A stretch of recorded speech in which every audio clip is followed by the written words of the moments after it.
But as usual, you can always expect a curveball on the test. So the better that you know the basic stuff, the better you'll be able to handle the curveballs that come along. So let's just start at the top here. The absolute value parent function, here is the function. Y equals the absolute value of x. Pretty simple, right? What is the domain of, here's the graph of it. Put the arrows on. What is the domain of this function?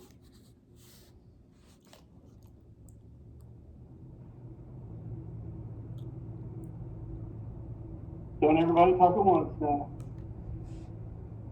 Negative infinity to positive infinity, also known as all real numbers. All real numbers. Now, folks, this could be the easiest question you get on the test tomorrow.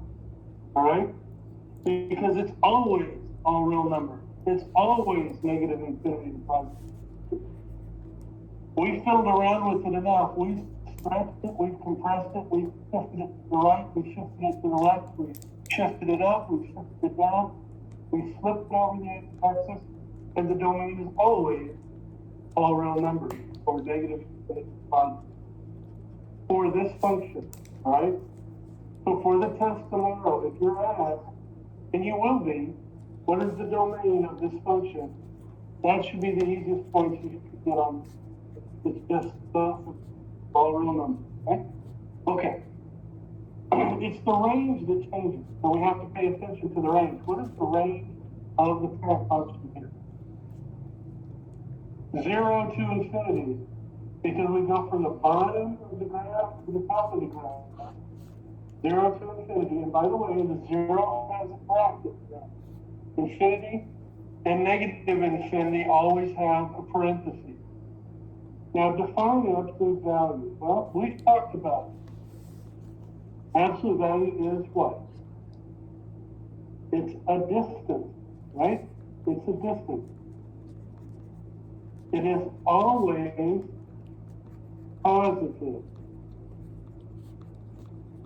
Do not forget this. Always positive. That will be worth points to you on the test. So remember that it is always positive, right? Now, here's something I want to show you. We haven't actually talked about.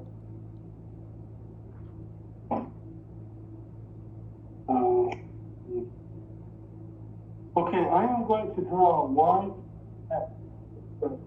That is the linear parent function. Y equals x. Now, what we notice about the linear parent function is that y equals x. This portion right here is the exact same as the parent function. It is the same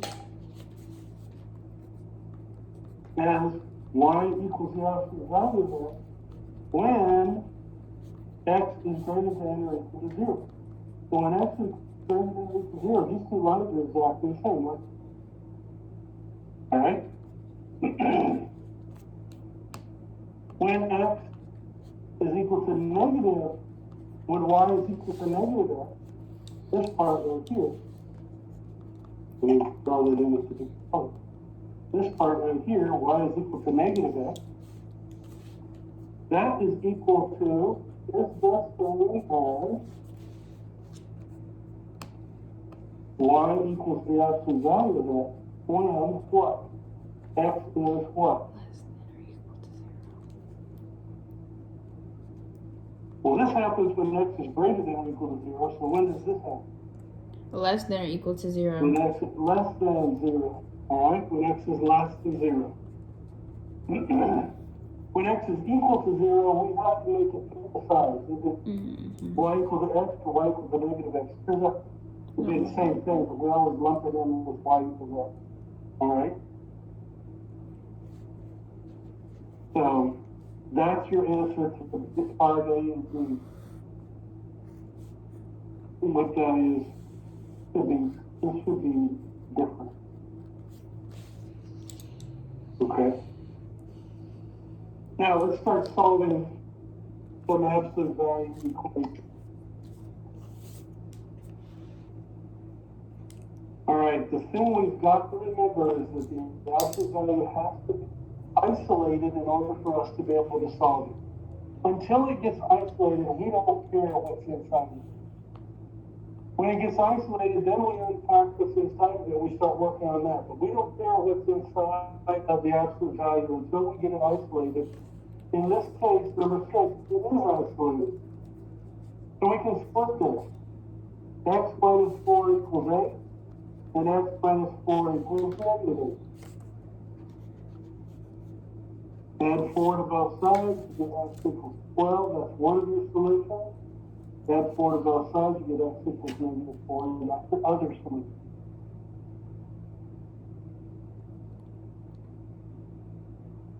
Now, number 7, we have to move this 10 over, don't we? Let's subtract 10 from both sides. We've got the absolute value of x plus 2 equals 11. Now, at this point, it is isolated. So we can split it. X plus 2 equals 11, and x plus 2 equals negative. And we just go ahead and solve it. Subtract 2, you got x equals 9. Subtract 2, x equals negative 13. Alright? So this is how you solve it algebraically. Could you solve it graphically? Yes, you could. And I'll just show you real quick. We'll put the left side, the absolute value. So how do we put absolute value in? Math, go over to number. It's the first one, absolute value. I'm going to put x plus 2 plus 10. That's my y1. We put 21 in y2. Now I'm going to graph it. I'm going to have to change my window.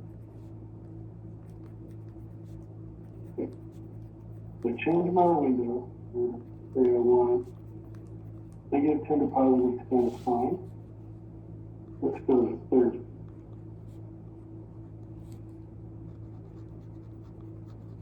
Okay? So where are these? It's the window again.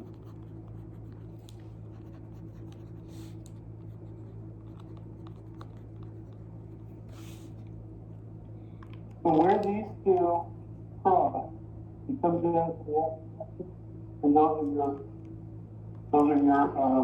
solutions. Negative 13 there, positive 9 here.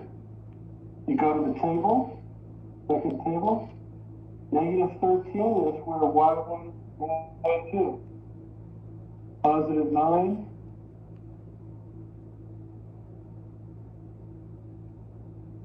is where y1 equals y2. Alright? So you can solve any of these problems using a graph, using a table, or using an algebra. Alright? And that's the point of showing you that. Now let's look at number 8. In order to get this isolated, what do we have to do? Let's divide by negative 4, and we get the absolute value of n plus 8 equals what? Well, it's 56 divided by negative 4. Negative 8. Negative 14. Oh, negative 14. Can absolute value ever be negative? No. No, it can't be. So this is No solution. solution. Alright, no solution.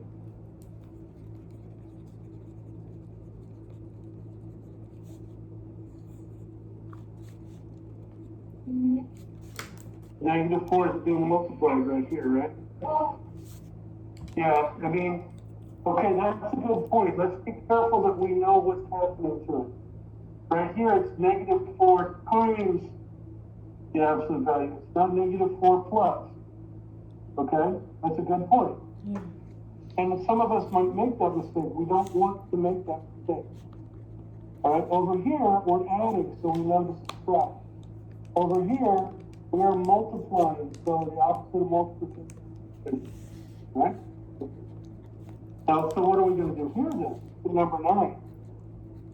We're going to move the So let's add constant over 3. and then divide by 2. So we got to get rid of that. You've got 2 times the absolute value of 7 is 140. We're still not isolated though, are we? We have to divide it by 2, and so we get the absolute value of 7x equals 70. Now we can isolate it. Now it is isolated, and now we can split it, right? So when we split it, we get 7x equals 70, and 7x equals negative 70. And in both cases, we're going to divide by 7. And we get x equals 10, x equals negative 10. Okay?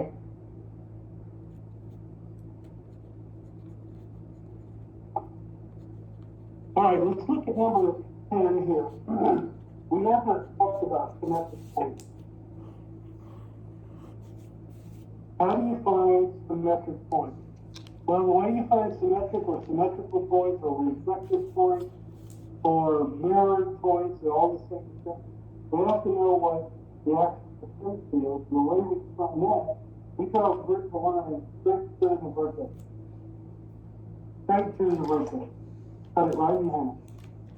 Okay? This is called the axis of symmetry.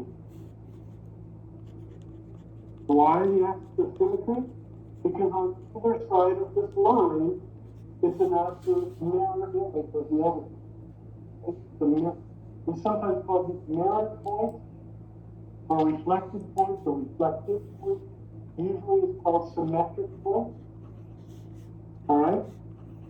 Well, let's find out the vertex is right here. What is that point? What is this point? What are the coordinates? 3, -2. So go right here, we're going to put 3, -2. And to find out what the function is, or the equation is for the axis of symmetry, it's always x equals whatever c is. This is c. The x value of your vertex. So in this case, it's x equals 3. So that's our axis of symmetry. All right?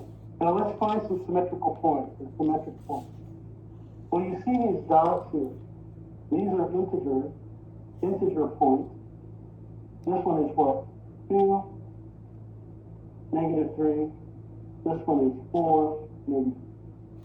These are symmetric points because they're equal distance from each other. Sorry, equal distance from the axis of symmetry. Okay, they're the same distance from the axis of symmetry. What about these points? This is 1, -4, and this one is 5, -4. These are symmetric points, and I'm going to draw a line between them to connect them. These are symmetric points because they're equal distance from the axis of symmetry.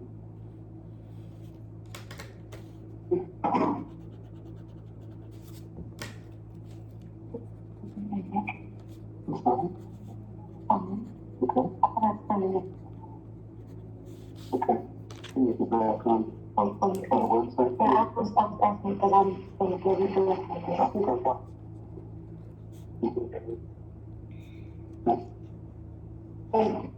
Was that it? All right, let's go to the third set of symmetric. This point is -5, and this point is 6, -5. These are symmetric. They are same distance away. What do you notice about this symmetric? Look at each pair of symmetric points. What do you notice? They have the same y. They absolutely do. They have the same y. And that's one way that you tell whether they are symmetric points. The y value has the same, right? If the y value is not the same, they are not symmetric points. So this vertex here Is this vertex a minimum or a maximum? Is Maximum. it at the top of the mountain, maximum, or is it the bottom of the valley? Minimum. This one is a maximum, right? This one is a maximum because it's at the top of the mountain. It's not at the bottom of the valley, right? Okay, now number 13 and 14, this confused some people, and it really shouldn't. But let's try to see if we can clear up some of the confusion on this. Now, f of x, that's just another way of saying y, isn't it? So in other words, y equals -3. So let's look at our graph. Let's go y equals -3 right here. What are the points on this function where y equals -3? What are the x values? Well, here's 1, 2, and here's 1, 4. Okay? Now, in number 12, f of x is the same thing as y. In number 14, I'm 13. 13, f of x is the same thing as y. 14, we're finding f of 1. That's telling us that x is 1. Mm-hmm. We go over here to our graph. We find out where x is 1. We go down to the graph of the line, and that's where y equals what? -4. X is When zero. when x is 0, f of 0 is -5.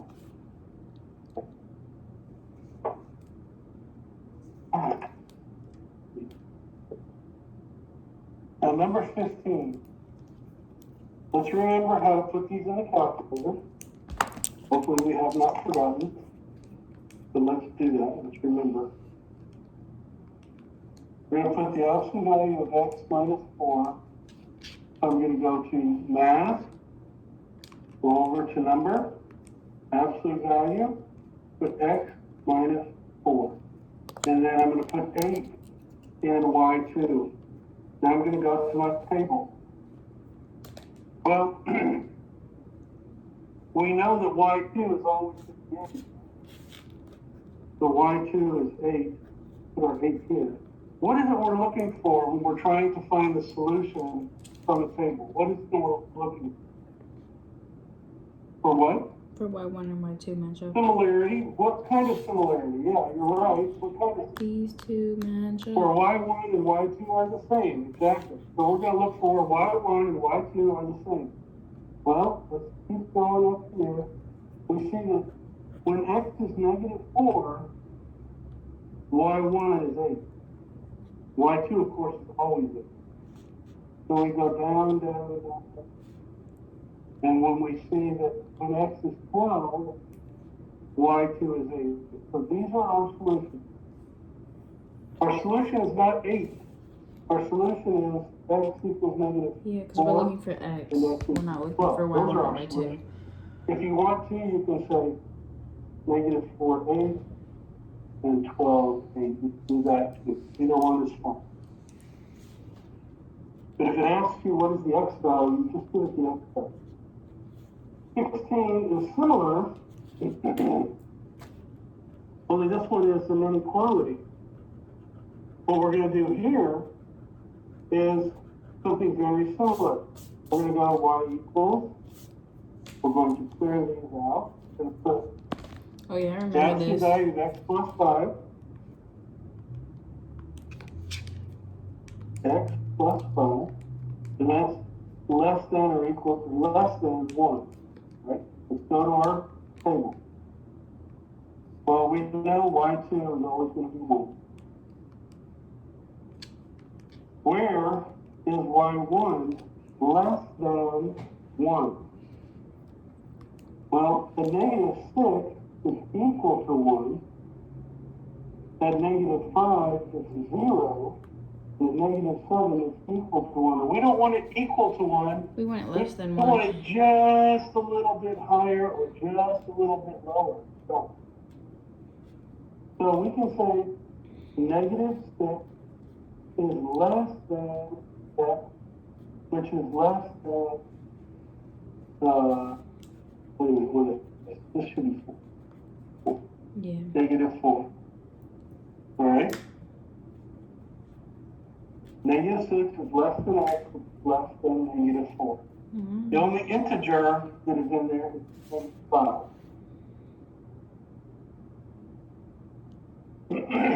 Okay, any questions so far? We all good? Is there like a sheet where the steps are to graph them on a calculator? Or can you write down the steps? Don't think I have the sheet. Beep beep. Okay, so how do we do that? I want you to write it down, okay? How do we do that? Let's clear it out. Okay. Second one, y equals Let's put this in. y equals 2 math, times x numbers, x plus 4 math. minus Yeah. 3. Let's put that in there. How do we do that? First we put 2. How do we find absolute value? Num. Is it just num? Yep, it's just num. Math. Go over to number. It's the first one, absolute value. Okay? That opens up the absolute value bars for you. Then you type in x plus 4, and then you right arrow to get out of that. Then you put your minus 3. Right? That's how you put that in to calculate. Math, number, absolute value. You should write that down. In fact, I would write it on this. Write it on your review sheet at the top, where you most likely have space. Math, number, absolute value. Okay. To do that. All right, let's go to page 2. The back. The back. The back. The back.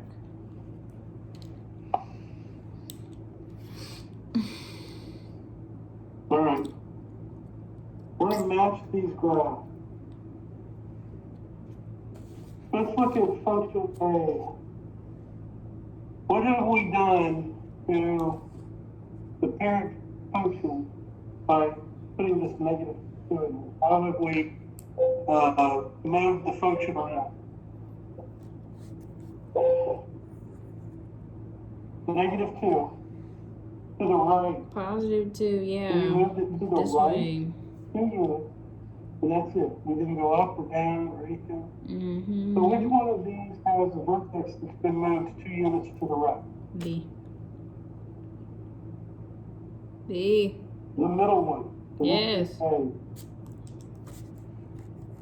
Put our arrows on it. What is the domain of this function? Domain is negative infinity to positive infinity, or all round numbers. If you don't know that, I'm sorry for you. You're not going to go wrong. What's the range of this function? 2 to positive infinity. So include 2 to positive infinity. To positive infinity. Yep. And 0. Does anybody know? All real numbers. Negative infinity to positive infinity. Wake up at 4 o'clock in the morning and say, what's the Negative infinity, positive infinity, or all real numbers. That's what the domain always is, people. No matter if the graph is up or down. All right. What are we doing here? 1/2. What is this 1/2 for? 1/2. Oh, they flattened it out. And they moved it up 1. It's this one. The stretch or compression, right? Yeah, they compressed it. Correct.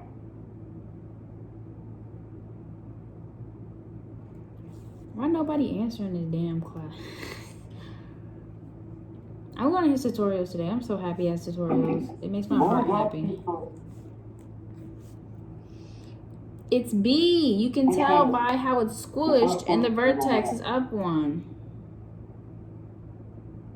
The last one. No. It's the first one. It changes the slope, right? The slope instead of being 1, this one 2. We go over here with our 1. So this one is B. What is the domain of this function? Negative infinity, positive infinity, all real numbers. Range is 1 to positive infinity. Positive infinity. No. Ooh. Where does it start? Where's the bottom part of this graph? 1. 1. 1 to what? Positive infinity. Here we go. Good. Damn. God damn. Is C, right? Yes. Because Yes, it's it going to does. move up 2 units. Look at the graph there. It's going to move up 2 units. Up 2 units and it's the same slope. Okay. Yep. It has not been moved left or right. It has not been flipped over the x-axis. This is it. What's the domain? All real numbers. What's the range? 2 to positive infinity. 2 to infinity. Oh, did you all know this? This is a 2. Yes. It opens up. Oh, I know he Range getting starts at frustrated 2. with this class. This is a 0 here. It I opens know. up. Got Range Mr. starts at Fulton 0. bent his fudge. This is a 1 here. So this one. Yep. It opens up. Range starts at 1. Okay? Yep. That's not a coincidence. All right? Whatever you remember, our function is, our function is y equals a times the absolute value of x minus c plus b. All right? Your vertex is c, d. Your range, if it opens up, your range starts at infinity. Oh, he put a little It opens equation down, on. your range starts at infinity. It goes up to d. So d is a very important determiner of your range. So whether or not A is positive or negative. Yeah. We know the domain doesn't change, but it doesn't matter about C as far as domain goes. Domain never changes. All right, so now we're going to solve these absolute value inequalities in a similar fashion to when we solve the equation. We have to get this isolated. Is it isolated? Yes, unfortunately it is.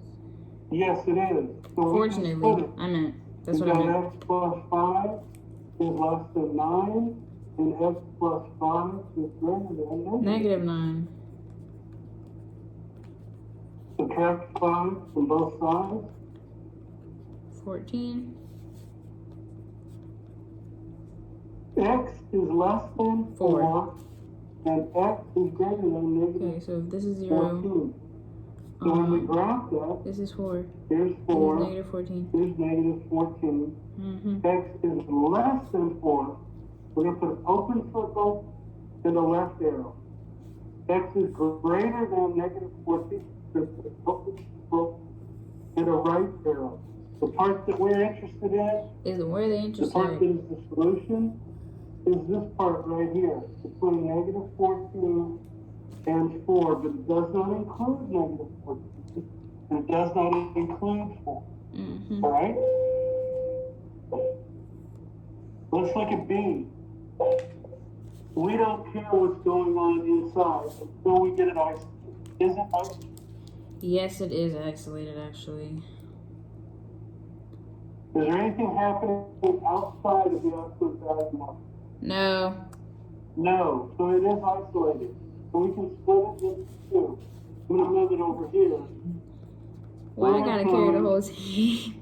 2x minus 5. Brianna, I know when you watch this back, I hope you are getting stuff from this, because what the fuck? 4 Yeah. times 2x minus 5 is less than or equal to negative 4.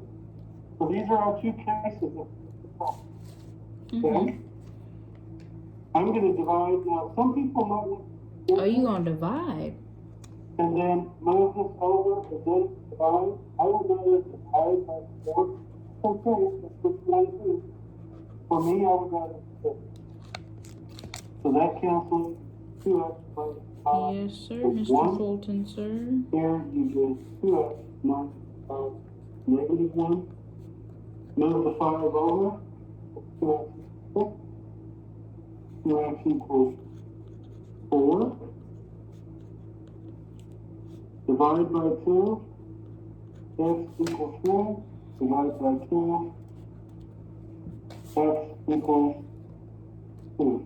When we graph that, there's 3, there's 2. It's not equals here. This should be greater than, equal to, greater than,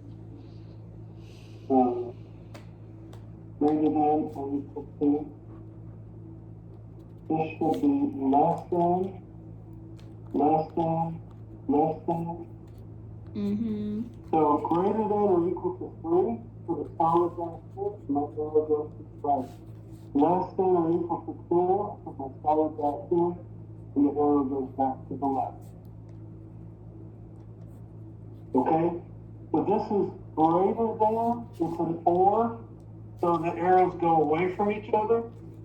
This one is less than, so it's an and. This means the arrows cross each other, overlap each other. Okay? Mm-hmm. Now 20, we have to know 20. Have to know it.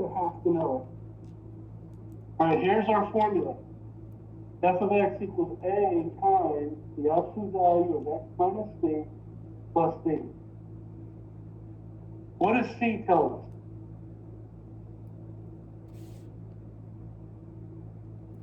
us? Ooh. Horizontal It's moving movement. left and right, yes. So horizontal Movement. shift, Oh, shift. left or right. Left Okay? or What does right. a tell us? The slope. The slope, or whether it's been vertically Yeah. stretched Yep. Or compressed. or compression. So we can write slope in here. All right? Compressed, yes. But what does D tell us? Up or down. Vertical movement. Vertical movement. Vertical shift. Vertical. How do you spell that? Up or down. Spell that hoe wrong. Now, Spell that hoe notice wrong. with the shift, horizontal shift and vertical shift, the vertex moves. All right, it moves, and that's how you tell whether or not it is shifted left or right or up and down. Notice with the middle one, vertical stretch, and later when we start talking about quadratics, we'll start talking about horizontal stretch too. Mm-hmm. But vertical stretch does not impact the vertex. Vertex stays where it is. It either just gets stretched out or compressed, but the vertex does not change. All right? Vertical shift. All right, let's look at, now we're going to go from the algebra. In 21, we're going to tell we're going to describe the transformation in a word. Okay. And we're going to give the domain and the range. So first, tell me, what does this negative tell me? Means it's upside down. And it's stretched, I want to say. Yeah, it's stretched. Flip over x axis. Sometimes reflected over x axis. Yep. What does the 2 tell us? 2 is A. A is vertical stretch or compression. It's greater than 1. It's a stretch. It's It was less stretched. than 1.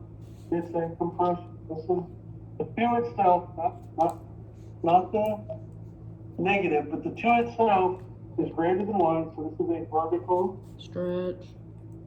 stretch. Stretch. What does the 5 tell us? That it was shifted 5 to the left.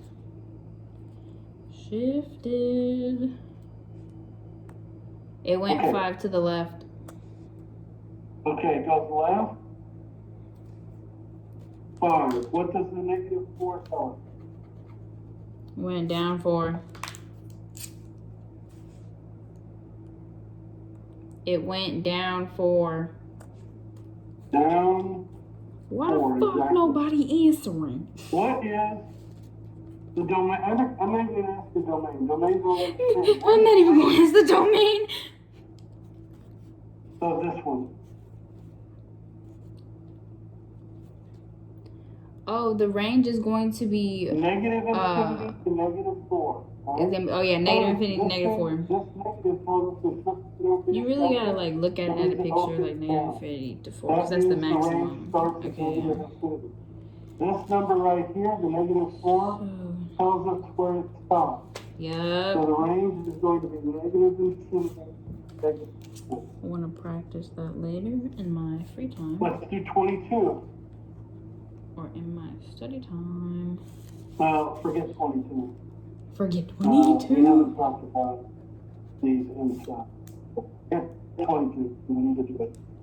23. Oh, we ain't doing 22, girl. Now, we've all talked about, we will have a problem like 23 and 25. We've 23, talked about 25. how we transform the function starting with the parent function. Well, now, what if we start with something that's already been transformed? In Oh, this case, shit. we're starting with a function that's already been moved 2 units to the right, x minus 2. And we want to wind up 5 units to the left. So we started off with 2 units to the right. So plus 7 to the left. 5 units, well, 2 units to the right, here. 5 units to the left. How far do we have to move it from here to get it here? 7 places. 7 places.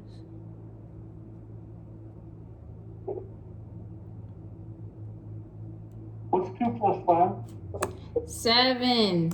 7. Thank God. you. And he knows me I don't answering know this. if you don't know this stuff, Yo, I know he getting mad and I know he getting worried about this test, well, y'all. What the fuck, y'all on hush mode? let's do 25. Yes, We're sir. starting 5 units down, below the x-axis. Yeah, we want to 7 wind up units, 7 yeah. units up above the x-axis. How many do we have to travel? Okay, so we're down Wow. here. Yep, plus 7. Yep, yep, yep. Oh, 5 plus 7. all right. Okay, I'm going to do number 29. Yes, So sir. number 29 is the most complex one here. We've got to put this into an equation. Here's all the key Remember, rates. guys, All distance the is always verbiage positive. that tells us this happens to this equation. Now we have to put it in algebra. So we've got f of x. What does vertically compressed by a factor of 1/2 tell us? So it was 1/2. So the absolute value of 1/2 x. It was compressed.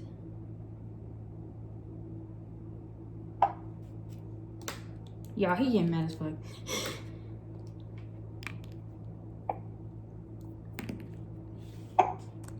It was compressed.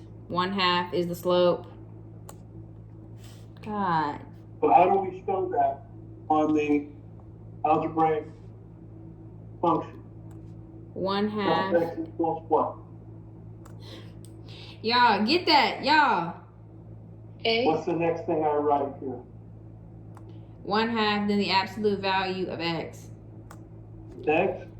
Yes. Translated 6 units left. Yes, What can we do bro. there? 6 units left. Plus 6. Plus 6. Plus 6. Yes, plus 6. Thank you, Karina. 1 unit up. What do we do there? Plus 1. Plus 1.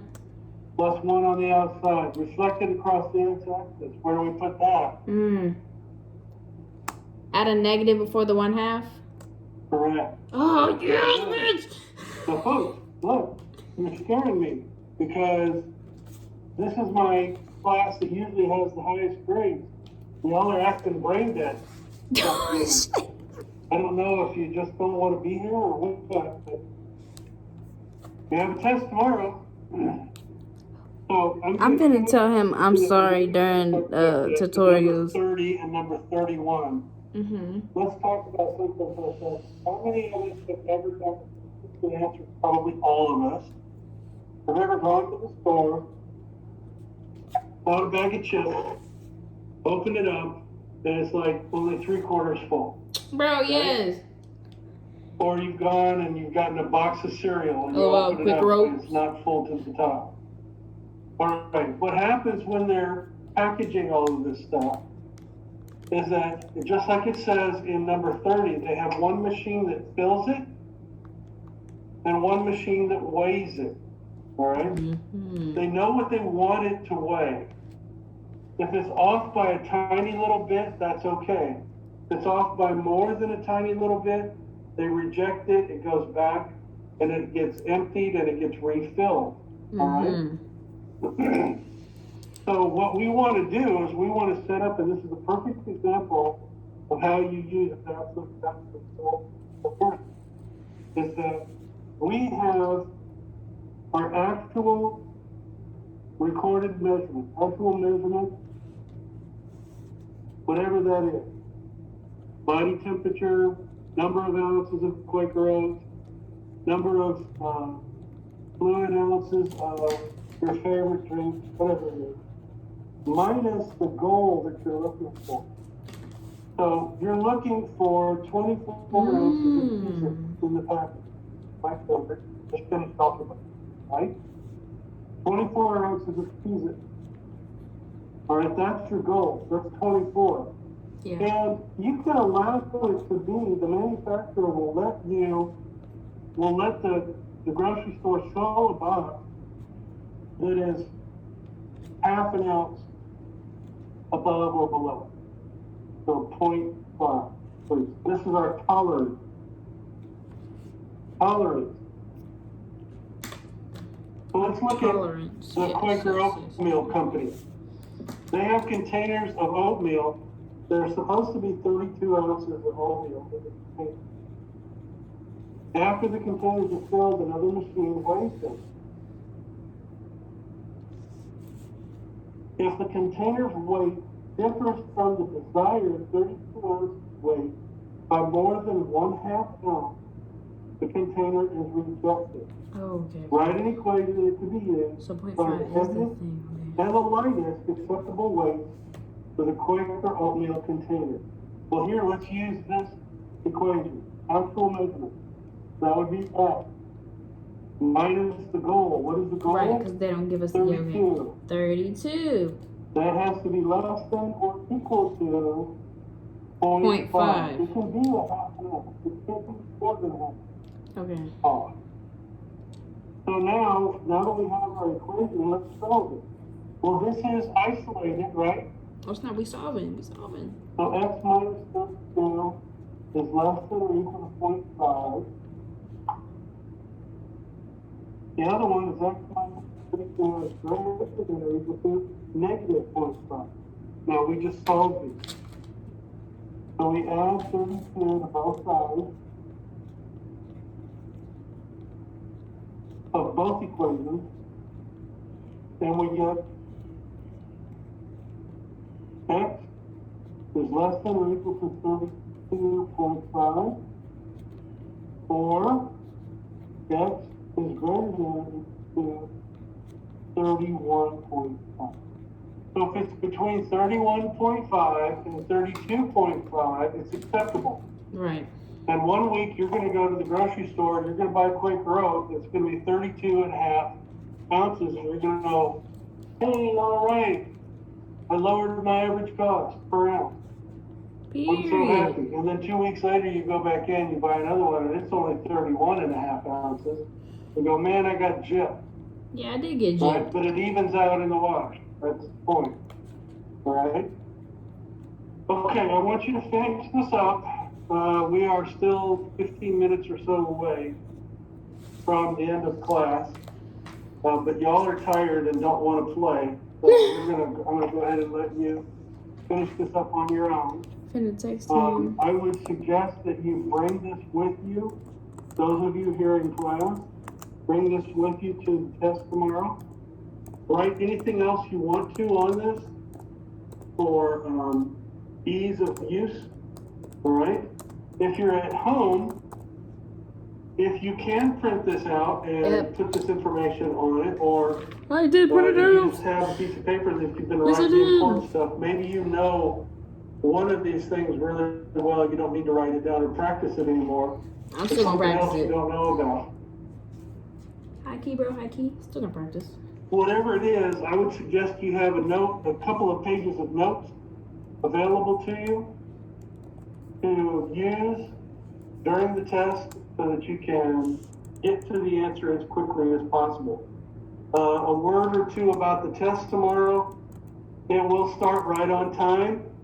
For people who are at home, it will be opened up and it will be enabled for you to be able to open it up and start working on it as soon as class starts. Our class starts at How you spell session? 11:48. Sesh. We don't have any announcements or anything Session? now.